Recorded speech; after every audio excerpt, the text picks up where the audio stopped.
ఏ రంగమైనా నా వాళ్ళు, నా కులం వాళ్ళు, నా వర్గం వాళ్ళు అంటూ మనము ఎగేసుకొని కొమ్ము కాసేటటువంటి వర్గాలే ఎక్కువగా ఉంటాయి.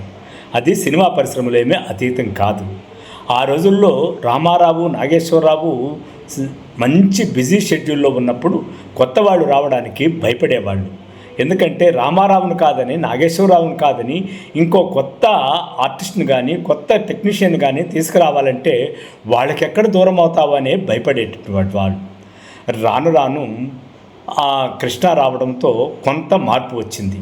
ఆ తర్వాత లెఫ్ట్ ఓరియంటెడ్ దర్శకులు సినిమా పరిశ్రమలో ఎంటర్ కావడం వల్ల అప్పుడు కొంత మార్పు జరిగింది. ఇక కొత్త కెరటంలాగా ఒక ఉవ్వెత్తున తుఫానులాగా వచ్చినటువంటి చిరంజీవి రావడంతో కులకట్టుబాట్లు కొంతవరకు సడలిపడ్డాయనే చెప్పాలి. అయినా కూడా ఆయన కూడా ఒక స్థాయికి వచ్చేంత వరకు దర్శకుల దగ్గర, నిర్మాతల దగ్గర అవమానపడ్డారని ఈ మధ్య ఆయన చెప్పే మాటల ద్వారా తెలుస్తోంది.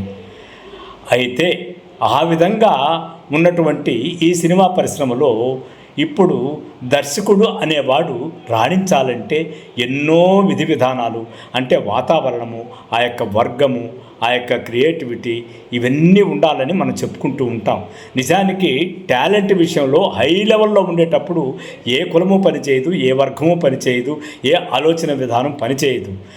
కొద్దో గొప్ప మధ్యతరగతి మనస్తత్వంతో తక్కువ టాలెంట్, అంటే తనకు అవకాశం ఇస్తే రాణించగలడు అనే స్థాయి ఉండేటటువంటి వాడిని గుర్తించే పరిస్థితి అయితే ప్రస్తుతం సినిమా పరిశ్రమలో లేదు.